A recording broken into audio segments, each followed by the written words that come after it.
95,000 करोड़ रुपये घाटा चला गया। अच्छा। मैंने आप बांटने से सुधार होना चाहिए, तो सुधार का कोई नतीजा नहीं निकला। बार बार जिस भी हम प्रबंधन से वार्ता करने जाते हैं वो कहते हैं कि ये विभाग घाटे में जा रही है, इस नाते आपकी कोई मांग हम पूरा नहीं कर सकते। जो भी योजना चलाई जा रही है गरीबों को अन्न देने के लिए, अन्न दिया जा रहा है, एक तरफ अन्न दिया जा रहा है, दूसरी तरफ उससे बिजली का बिल मांगा जा रहा है। समस्या हमारे ऊपर ये आ रही है कि हम उपभोक्ताओं से पैसा कैसे लें, क्योंकि खाने के लाले पड़े हुए पैसा।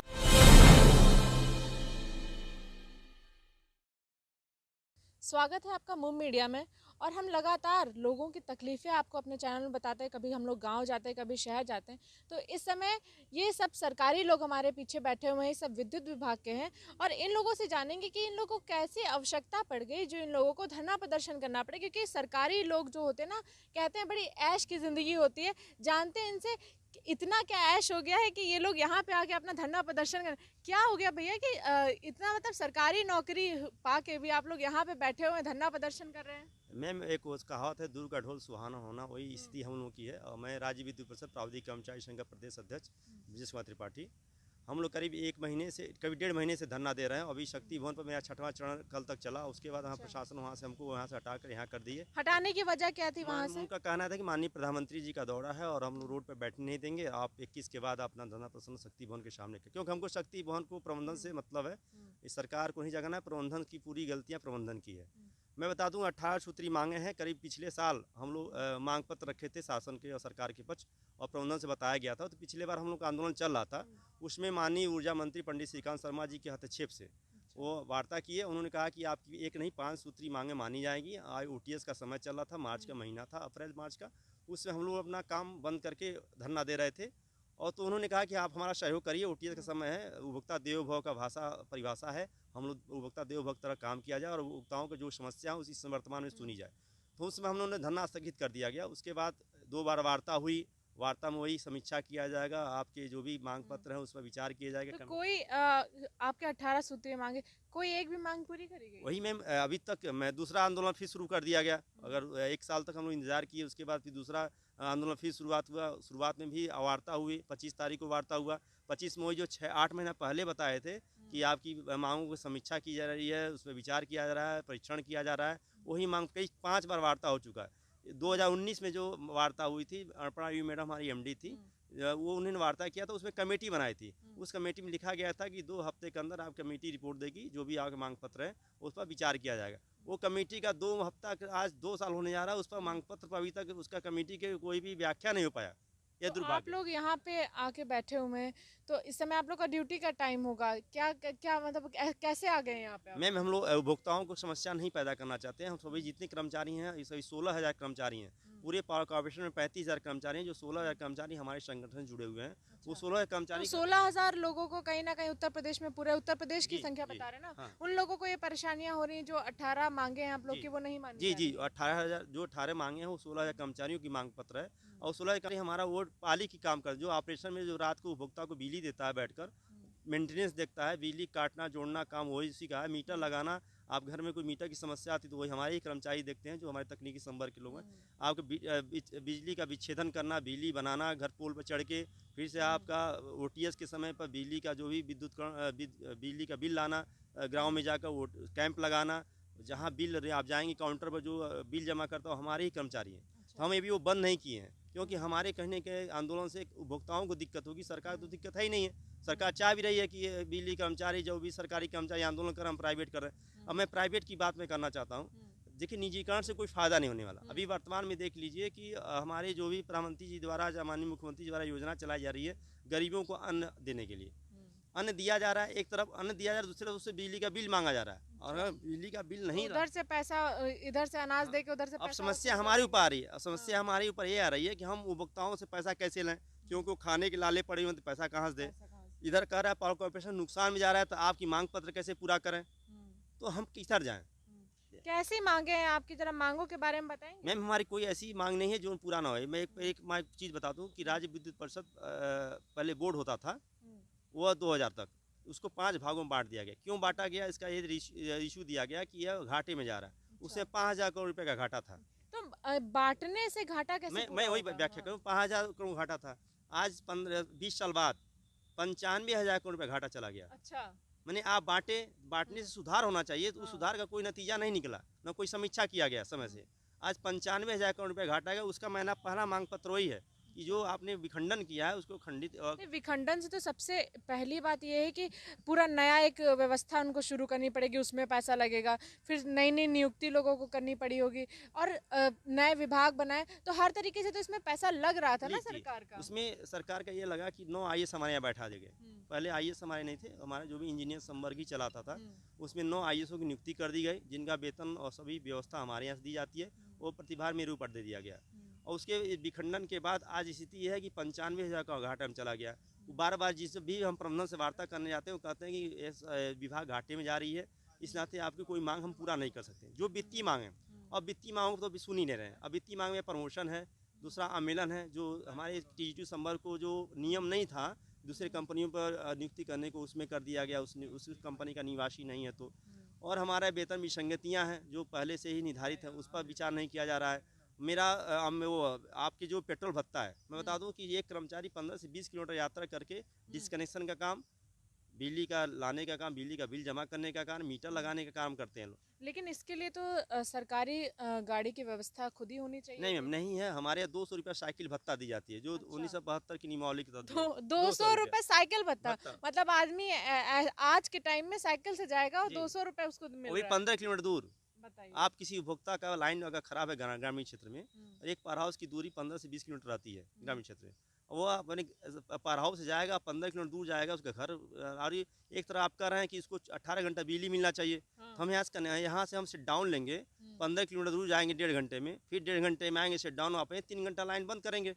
तभी तो एक आदमी अगर बहुत मेहनत करेगा तो वो एक ही आदमी के पास जा पाएगा उसकी समस्या सुनने के लिए, क्योंकि 30 किलोमीटर गाड़ी एक तरीके से चलानी पड़ेगी, साइकिल वो भी, तो वो कैसे आदमी करेगा? स्वाभाविक, यही तो मैं बताना चाहता हूँ प्रबंधन को कि सर अभी समय बदल गया है, इस समय वो स्थिति नहीं, 72 की स्थिति नहीं रही है।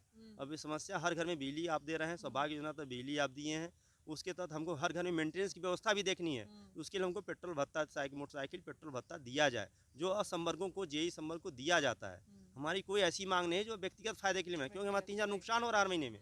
हर व्यक्ति, कोई साइकिल से नहीं चल रहा है आज के ज़माने में, कोई साइकिल नहीं कौन चलेगा? वो भी इतने ज़्यादा किलोमीटर कौन साइकिल चलाएगा? या तो फिर काम ही पूरी तरीके से ऐसे ठप हो जाएगा, एक आदमी एक जगह जाएगा दूसरी जगह जाएगा नहीं जा पाएगा। वही व्यवस्था के लिए कि सही से हम उपभोक्ताओं की सेवा कर पाएँ, समय से बिजली दे पाएँ, इसके लिए हमको पेट्रोल भत्ता दिया जाए, जो अपने पैकेट से आज हम खर्च कर रहे हैं मैडम।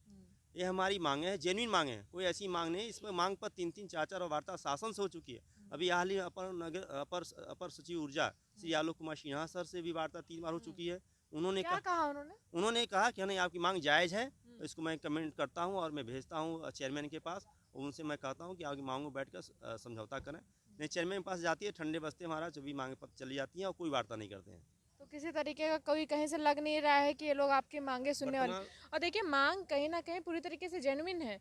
आप 200 रुपए दे रहे हैं, देश इतना आगे बढ़ गया है, निजीकरण तक की जो बातें हैं वो पहुंच गई हैं, कई जगह निजीकरण हो भी गया है, अभी भी 200 रुपए सिर्फ दे रहे, वो भी साइकिल से जाने के लिए, तो कहीं तक सही नहीं है। भैया आप क्या करते हो? मेरा नाम विवेक शुक्ला है, मैं मध्यांचल कार्यवाहक अध्यक्ष हूँ।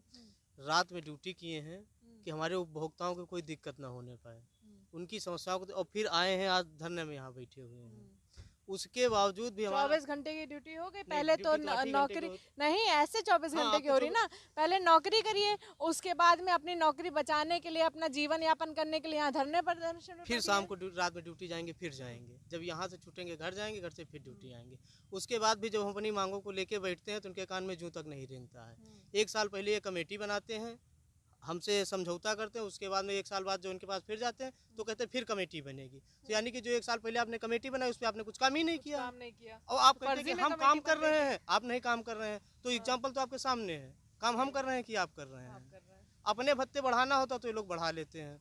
जब हमारा नंबर आता है कमेटी बनेगी, कमेटी बनेगी, इस आश्वासन के सिवा हम लोगों को आज तक कुछ नहीं मिला। लगातार कई सालों से कमेटी तो बनती आ रही है, लेकिन कहीं से लाभ नहीं, कहीं कुछ भी नहीं हो पा रहा। अभी फिर कमेटी बनने जो फाइनेंशियल मांगे हैं उसको तो ये वित्त का वो समझ के नहीं देते हैं, जो नॉन फाइनेंशियल उसको भी ये कुछ नहीं करते हैं। एक छोटी सी हमारी मांग है नाम परिवर्तन की, उस पे भी ये नहीं वो करें, जिसपे कोई भी वित्तीय भार इनका नहीं जाएगा।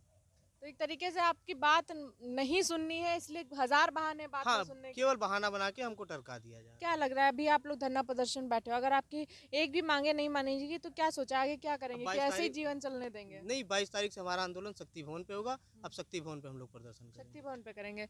अभी भैया आप कहाँ से हैं? मैं सहारनपुर से, मैं मोहम्मद वसीम, राज्य विद्युत परिषद प्राविधिक कर्मचारी संघ में महासचिव। मैं सहारनपुर से हूँ मैम। तो और क्या वहाँ पे भी यही सब सेम समस्या पूरे उत्तर प्रदेश में देखने जी। को मिल रही है? मैम ये जो हमारा हमारा जो ये है संवर्ग है वो पूरे यूपी में कार्य करता है। पूरी इंडिया में काम करता है, लेकिन हम यूपी की बात करते हैं। पूरी यूपी में काम करता है, जो विद्युत आपूर्ति को बनाए रखने के लिए कार्य हो रहा है। अब मैम मैं सिर्फ एक चीज़, ये हमारे पे एक पेपर है जिसमें 28/24/8/2019 में हमारी अपर्णा यू मैम से बात हुई थी, जिसमें कहा गया था 2 हफ्ते में इस समस्या का समाधान हेतु पत्रावली प्रस्तुत करे। 2 हफ्ते के अंदर प्रस्तावली प्रस्तुत करे आख्या दे। और आज 2 साल हो गए, ये पत्रावली उनकी टेबलों पर रेंग नहीं रह पा रही है। उसको पत्रावली पे मतलब हम इतना रोष है हमारे संवर्ग में कि हम लगातार धरने प्रदर्शन कर रहे हैं, लेकिन प्रबंधन जो हमारे मतलब हमारे श्रीमान अध्यक्ष महोदय, उनको कर्मचारी की समस्या से समाधान कोई मतलब ही नहीं लग रहा है। उनको ये लग रहा है कि अगर ये विद्युत आपूर्ति बाधित भी हो जाए तो मुझे नहीं लगता कि सरकार का नुकसान हो, पब्लिक का नुकसान हो, लेकिन उनको ये अपना मन बना चुके हैं कि चाहे जितना नुकसान हो जाए हमें इनकी समस्या का समाधान नहीं करना है। तो अभी आप लोग जब ये लोग मांगे नहीं मान रहे, कितने साल हो गए आपको अपनी मांगे मनवाते हुए? मैम हम 2016 से कंटिन्यू, हम 2013 में आए थे, 16 से हमारा संघर्ष जारी है। और हमने 6 साल होने को। हाँ सर मैम, और आज तक कोई समस्या का समाधान नहीं हुआ। हम इस बार सबसे मजबूती के साथ संघर्ष कर रहे हैं, क्योंकि लोगों में बहुत ज़्यादा रोष है। और अगर हमारा प्रोग्राम पूर्व निर्धारित कार्यक्रम है, हमने जो कार्यक्रम के अनुसार है, हमने छठा चरण ये चल रहा है 7वां शक्ति भवन का, और 8वां हम आमरण अनशन के लिए तैयार है, क्योंकि हमारे पे कोई चारा ही नहीं है। हमारी बात नहीं सुनी जाएगी तो हम मरेंगे। ये लगता है कि हमारे चेयरमैन साहब को 2-4 लोगों का बलिदान लेने के बाद भी शायद नींद खुले और वो हमारी बात को सुने। क्योंकि ऐसे तो नहीं लग रहा है, क्योंकि 6 साल तो तकरीबन होने वाले हैं, ऐसे नहीं लग रहा है कि आपकी बात मानी भी जाएगी। बिल्कुल और बिल्कुल। यहाँ पे बैठ के तो कोई शायद आपसे पूछने भी नहीं आता होगा। मैम यहाँ पर सिर्फ LIU आती है, वो हमारी रिपोर्ट लेती है, चली जाती है ना। कुछ पत्रकार बंधु आते हैं, हमारी बात सुनते हैं और मीडिया के माध्यम से जाती है। लेकिन जब हम तानाशाही की हद देख लेते हैं, जो हमारे 25 तारीख को एक हमने विशाल धरना शक्ति भवन पर किया, 8-9 तारीख को 2 दिन तक आपके सामने जो एक आदमी जब अपने घर से निकलता है, सहारनपुर से 550 किलोमीटर दूर में चला हूँ और आके पैसे लगा के यहाँ शक्ति भवन पर पड़ा हूँ, रात में रुका हूँ और फिर अगले दिन शक्ति भवन पर वहाँ धरना दिया हूँ, तो मेरी पीड़ा कितनी होगी जो मैं इतना से अपनी घर की ऐश और ये सिर्फ आपकी नहीं, 16,000 लोग हैं आपके साथ जुड़े हुए, उन सबकी ये समस्या है। मैं अपनी बात कर रहा हूँ तो मैं अपने हर एक संघ सदस्य की बात कर रहा हूँ कि मैं मतलब मेरे जितने भी साथी है, 16,000 साथी, वो अपने पास से पैसा खर्च करके आ रहे हैं यहाँ पर।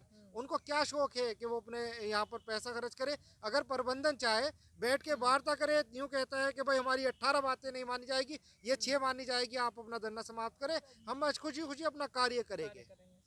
तो जिस तरीके से अभी ये लोग धरने पे बैठे हुए हैं, तो ये साफ देखने को मिल रहा है कि सरकार कहीं ना कहीं इनकी 6 साल से मांगे नहीं सुन रही। और मांगे भी ऐसी हैं, कोई ऐसी मांग नहीं है जिससे किसी सरकार की हानि हो या फिर सब कुछ पुराना चाहते हैं लोग। निजीकरण जो लगातार बढ़ रहा है, कहीं ना कहीं अगर सरकार को ऐसा लग रहा है कि वो बेहतर है, लेकिन वो बेहतर नहीं, क्योंकि जो ये लोग ऑफिस में काम करते हैं, ये सब सरकारी एम्प्लॉय हैं, इन लोगों को पता है कि निजीकरण होने से आने वाले समय में कितनी ज़्यादा परेशानी होगी। निजीकरण को लेके हर जगह कई जगह विद्युत में भी निजीकरण ले आया गया है, चाहे वो रेलवे हो चाहे कहीं पे भी हो, निजीकरण का बढ़ावा लगातार बढ़ते जा रहा है। इसमें जो आम जनता है, जो सरकारी मुलाजिम है, उन लोगों के हक धीरे धीरे मरते जा रहे हैं। और करप्शन इसी निजीकरण से ही अब दोबारा जन्म लेगा और बहुत ज़्यादा करप्शन बढ़ जाएगा। अभी इन लोगों की जो मांगे हैं उसको सरकार को सुनना चाहिए, नहीं तो फिर अभी ये लोग शांति से यहाँ पे बैठे हुए हैं, लेकिन अगर मांगे नहीं मानेंगे, क्योंकि इन लोगों की जो मांगे हैं बहुत ही जेन्युइन है, ऐसा कोई भी ऐसी मांग नहीं जिससे किसी को भी परेशानी हो, बल्कि और लोगों का भला ही होगा। अगर ये सारी बातें सरकार नहीं सुनती है तो इन लोगों का अनशन इसी तरीके से लागे रहेगा और आने वाले समय में शक्ति भवन पे ये लोग बैठेंगे, धरना प्रदर्शन करेंगे, तो कहीं ना कहीं सरकार की इसमें बहुत ज़्यादा एक तरीके से विफलता दिखाई देती है। अगर देखिए आम जनता की बात करेंगे तो कोई बात नहीं, लेकिन जो सरकारी मुलाजिम होते हैं इन लोगों का इस तरीके से धरना पे बैठना, और वो भी विधानसभा चुनाव इतने नज़दीक हैं, कहीं ना कहीं ये सब सरकार के लिए बहुत ज़्यादा घातक साबित हो सकता है, क्योंकि चुनाव बहुत ज़्यादा दूर नहीं है। लेकिन इस तरीके से अगर जो सरकारी मुलाजिम हैं परेशान होंगे तो संख्या बहुत ज़्यादा है इन लोगों की, ये सारे लोग मिल के कुछ भी कर सकते हैं और आपकी जो गद्दी है कहीं ना कहीं वो पलट भी सकती है। इसलिए इन लोगों की बात मांगना, क्योंकि बात इन लोगों की कहीं से भी ऐसी नहीं है जो किसी का नुकसान हो, तो इन लोगों की बात मानना कहीं ना कहीं बहुत ज़्यादा ज़रूरी है, ताकि ये लोग अपना कार्य जो है वो सही तरीके से करें और जो ड्यूटी ये लोग दे रहे हैं उसके बाद यहाँ पे धरना प्रदर्शन में ना बैठना पड़े। एक सरकारी मुलाजिम को काम करने की, देश की सेवा के लिए रखा जाता है, तो ये लोग सिर्फ देश की सेवा करें, ना कि यहाँ पे धरने प्रदर्शन पे बैठे। कैमरामैन शिवम के साथ शोभिनी Verma, Lucknow. Subscribe now and press the bell icon. Never miss an update.